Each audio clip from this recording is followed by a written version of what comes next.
नमस्कार, जय Hind. Welcome back to big breaking news. आप देख रहे हैं दिन भर की जरूरी और महत्वपूर्ण खबरें और अभी तक आपने चैनल को सब्सक्राइब नहीं किया है तो सब्सक्राइब जरूर कर लीजिएगा।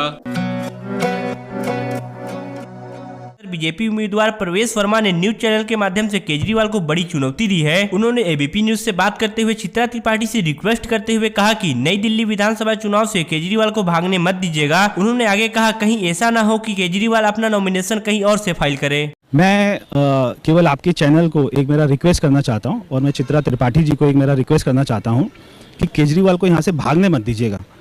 कहीं ऐसा ना हो कि वो अपना नॉमिनेशन कहीं और से फाइल करें। नई दिल्ली विधानसभा से आपसे मेरी हाथ जोड़ के प्रार्थना, उनको यहाँ से भागने मत दीजिएगा। यहाँ की जनता ने उनको 3 बार वोट किया है। यहाँ की जनता अपने हिसाब किताब का बदला लेना चाहती है, अपने कामों का हिसाब जानना चाहती है।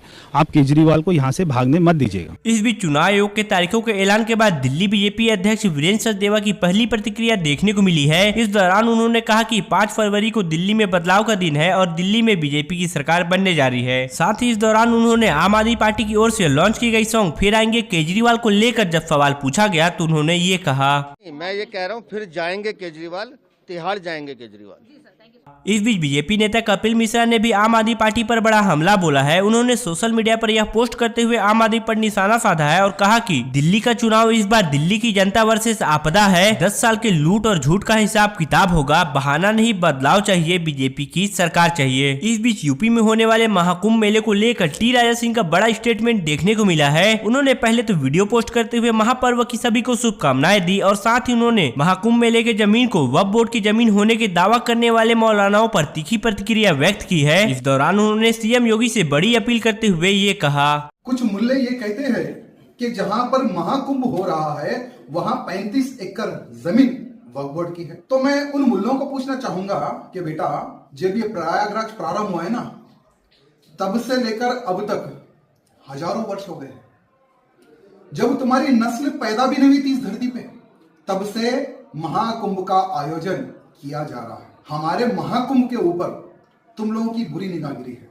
मैं हमारे उत्तर प्रदेश के मुख्यमंत्री जी बाबा जी से निवेदन करना चाहूंगा कि ऐसे लोगों को शांति की भाषा और प्यार की भाषा समझ में नहीं आती। इनको तो सिर्फ केवल 2 ही भाषा समझ में आती है। पहली भाषा बुलडोजर, दूसरी भाषा समझ सकते हो आप।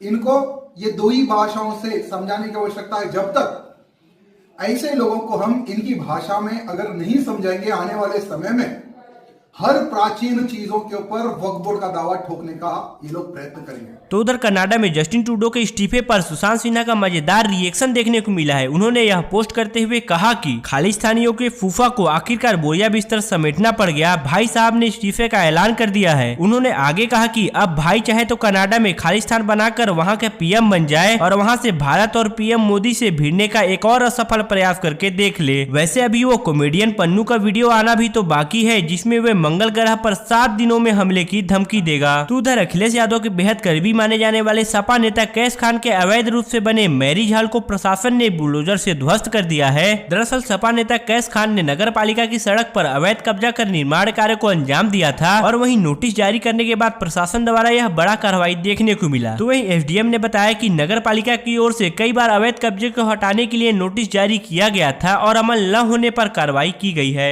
ऐसे ही डेली अपडेट्स के लिए और खुद को खबरों के साथ जोड़े रखने के लिए सब्सक्राइब